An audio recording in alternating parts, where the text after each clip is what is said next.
Hello guys, today we are going to make marks at home. So let's get started.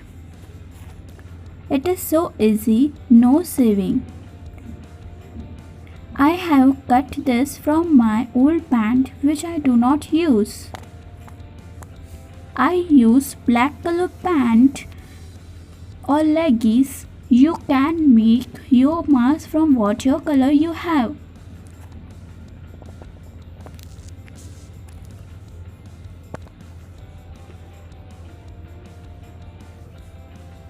Right now I am sticking instead of sewing.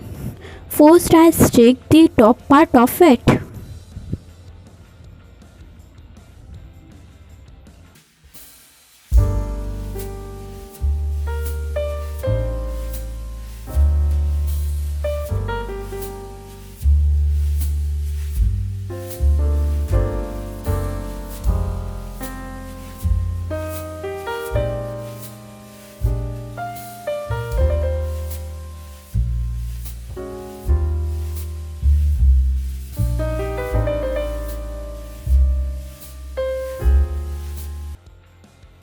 I want to make a corner inside it in the middle.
If you like, then please subscribe. Bye bye.